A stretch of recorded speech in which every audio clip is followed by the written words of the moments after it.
오늘 본문 말씀은 32장부터 계속 되어지고 있는 엘리후의 말입니다. 욥의 마지막 주장을 듣고 세 친구는 똑같이 욥이 스스로 의롭게 여겼기 때문이라고 말을 하는데요.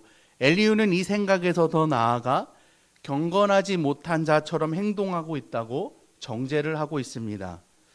이렇게까지 욥을 정죄하는 이유가 무엇일까 참 궁금했는데요.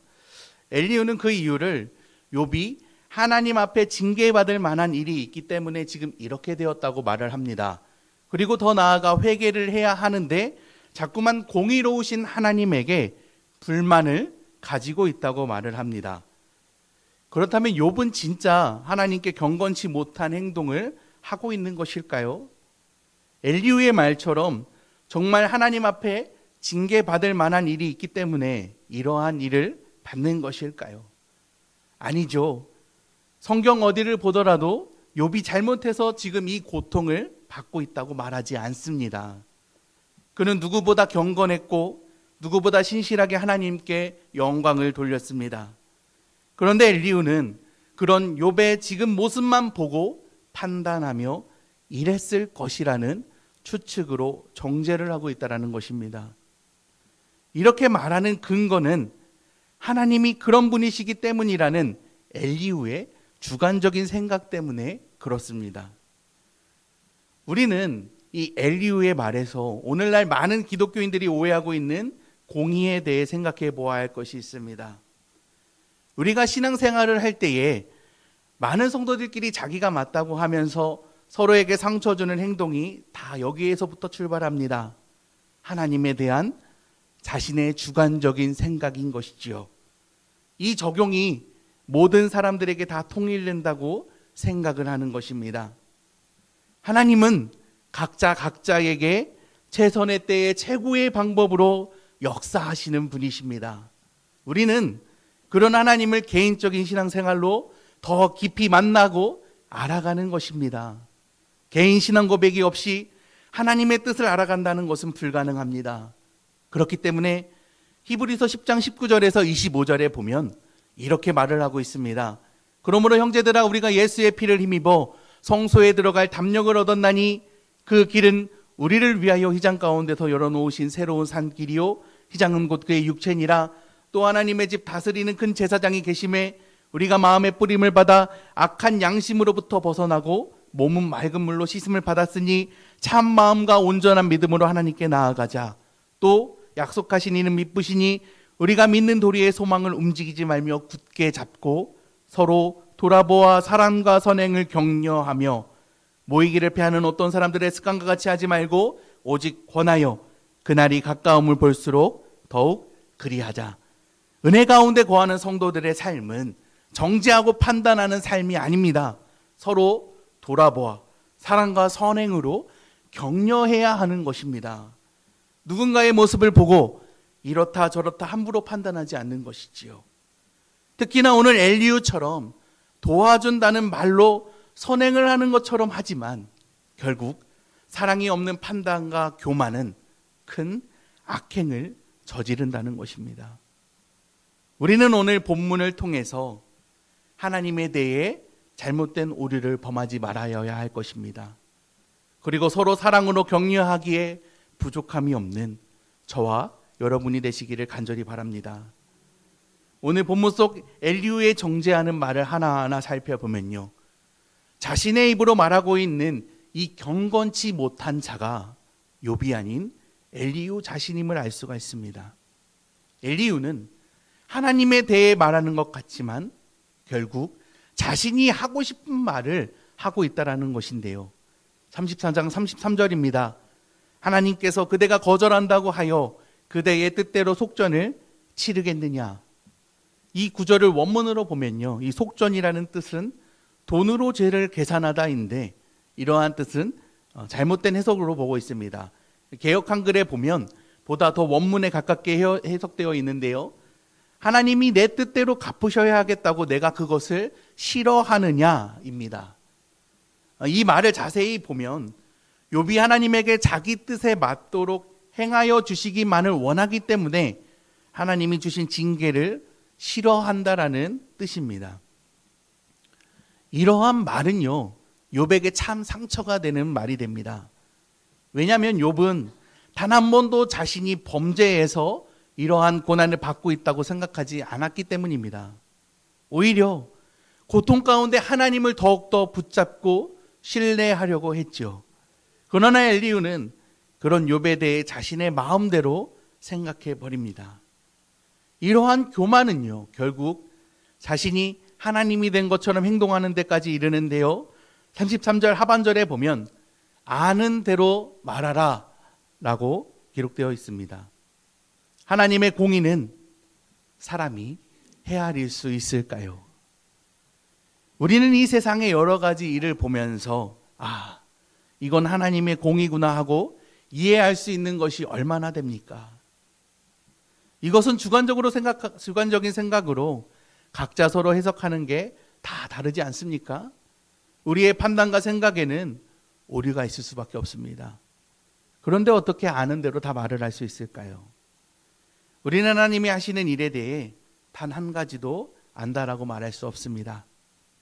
하나님은 본인 스스로 드러내시는 것만 우리가 알 수 있는 것이죠. 그렇다면 하나님은 무엇을 우리에게 알게 하셨을까요? 성경 66권에 기록한 내용을 한 가지로 요약한 구절이 있죠. 바로 요한복음 3장 16절입니다. 성경은 바로 이 사랑으로 해석할 수 있습니다. 하나님의 그 크신 사랑 이야기입니다. 하나님이 세상을 이처럼 사랑하사 독생자를 주셨으니 이는 저를 믿는 자마다 멸망치 않고 영생을 얻게 하려 하심이니라 하셨느니라. 우리는 이렇게 하나님이 드러내신 놀라운 하나님의 사랑 이야기 밖에는 알 수 있는 것이 없습니다. 그런데 엘리후는 자신이 욥을 다 아는 것 마냥 마치 본인이 하나님이라도 된 듯이 이렇게 말을 하는 것입니다. 그리고 이어서 34절에 자신 마음대로 생각을 하는 것이 슬기롭고 지혜로운 자가 자기 말을 듣고 똑같이 욥이 지혜롭지 못할 것이라 말하리라고 판단해 버리는 것입니다. 그리고 자신의 말이 합리적인 것처럼 이야기를 하죠. 나는 욥이 끝까지 시험 받기를 원하노니 이는 그 대답이 악인과 같음이라. 자신의 생각대로 되지 않자 이제는 악담을 넘어 판단을 넘어 저주를 퍼붓습니다. 그리고 이어서 스스로 의롭다 여기지 말라고 이야기를 합니다. 그러더니 욥의 고집 때문에는 그 죄는 꺾이지 않지만 하나님은 아무런 영향도 받지 않는다는 식으로 욥에게 이야기를 계속하고 있죠. 이는 하나님과 너는 무관하다라는 뜻입니다. 아무리 너가 죄악으로 버텨도 하나님은 꿈쩍도 하지 않으시고 공의로 다스리시고 계시다라고 그럴싸한 말을 지금 엘리후가 하고 있는 것입니다. 이 맞는 말을 하고 있는 것 같습니다.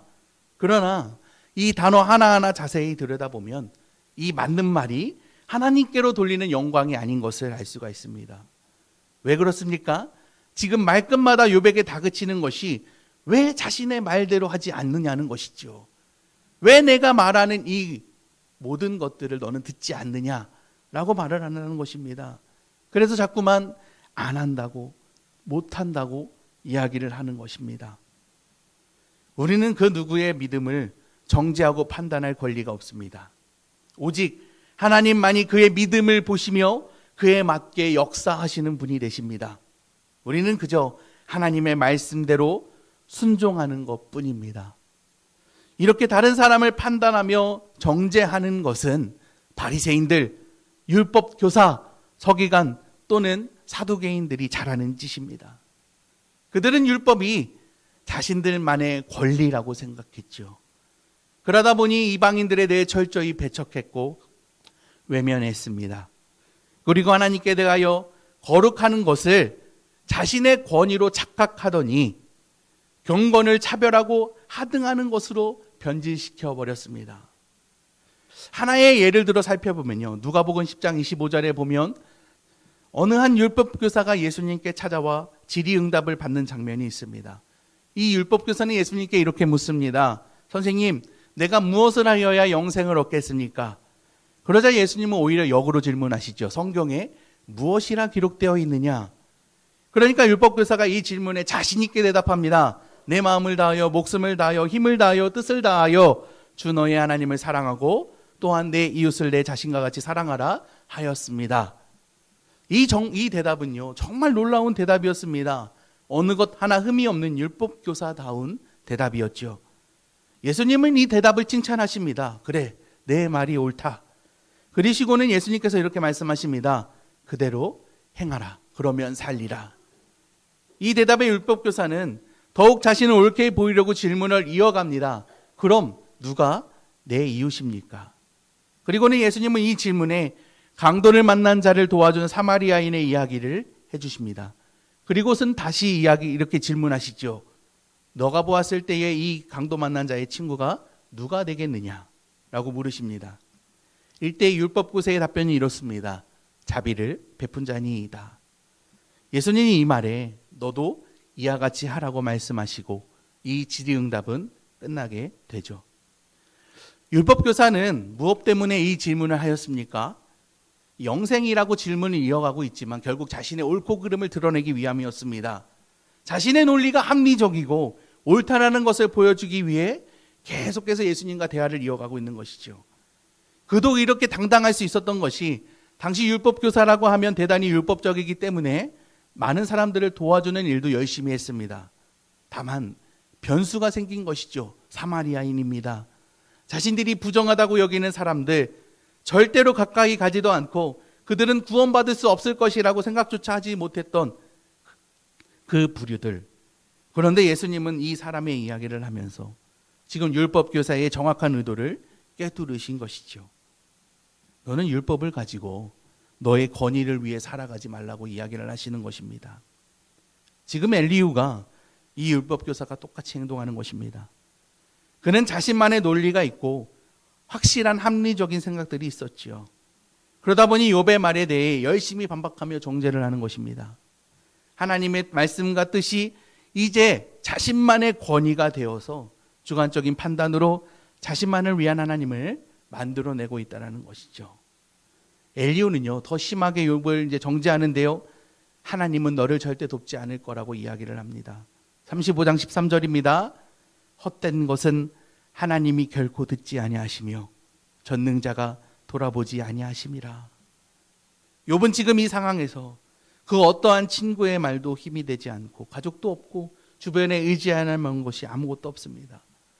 그런 욥을 향해 엘리후는 너무나 잔인한 말을 하고 있는 것이죠. 너는 악한 행동을 회개하지 않았기 때문에 하나님은 헛된 너의 부르짖음에 대답하지 않으실 거야 라고 말하는 것입니다. 그러면서 14절에는 너는 하나님을 배울 수 없다라고 말을 하면서 16절에 너는 헛된 입을 열어 지식 없는 말을 많이 한다라고 말을 이어갑니다. 욥은요, 엘리후에게 무슨 큰 잘못을 한 것이 아니죠. 어떠한 피해를 준 적도 없습니다. 가만히 하나님만 섬기며 잘 살아온 그 어느 날 갑자기 찾아온 고난인데 너무나 괴롭고 이해되지 않는 이 모든 상황에 숨막히며 힘들어하고 있는데 이 친구라는 놈이 와서 하는 말이 지금 이 악독과 저주라니. 욥은 얼마나 괴롭겠습니까? 거기다 욥은 그냥 무시당하는 것도 아니고 욥이 지금 붙잡고 있는 하나님에 대해 언급하면서 그 하나님도 너를 버렸다는 식으로 말을 하니 얼마나 미쳐버리겠습니까?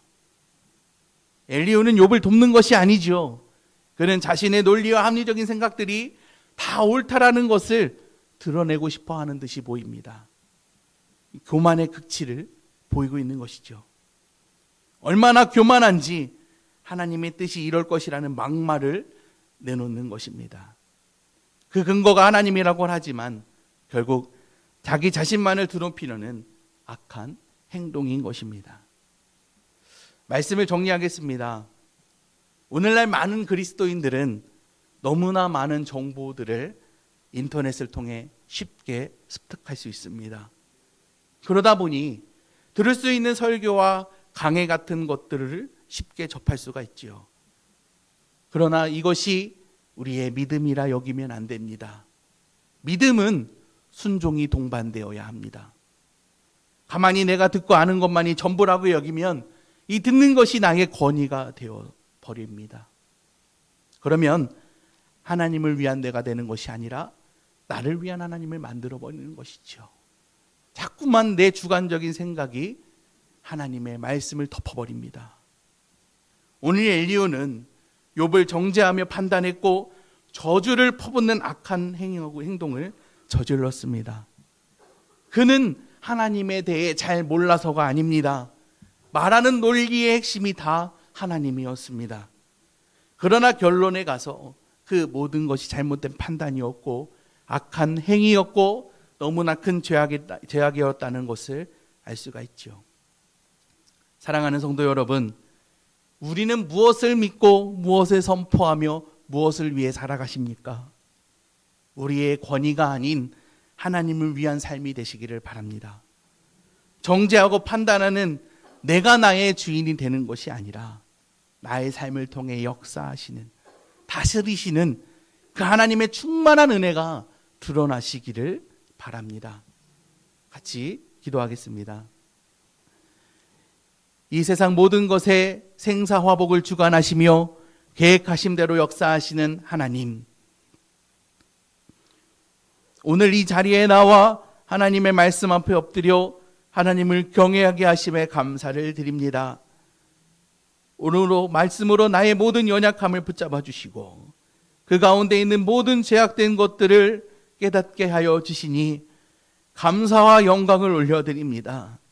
주님, 우리의 삶은 오직 하나님께 속해 있음을 고백합니다. 우리가 우리의 삶의 주인이 되지 않도록 하나님께 이끌림 받는 삶을 살아가도록 주여 성령으로 인도하여 주시옵소서. 오직 하나님과 깊이 교제하며 그 높고 크신 영광만 드높이는 일에 힘쓸 수 있게 하여 주시옵소서. 이 험한 세상 오직 하나님만 드러내며 살기를 간절히 바라고 원합니다. 우리를 통하여 하나님의 사랑이 널리 흘러가게 하여 주시고 하나님을 알지 못하는 자들이 하나님을 알아갈 수 있도록 우리를 사용하여 주시옵소서. 예수님의 이름으로 기도드립니다. 아멘.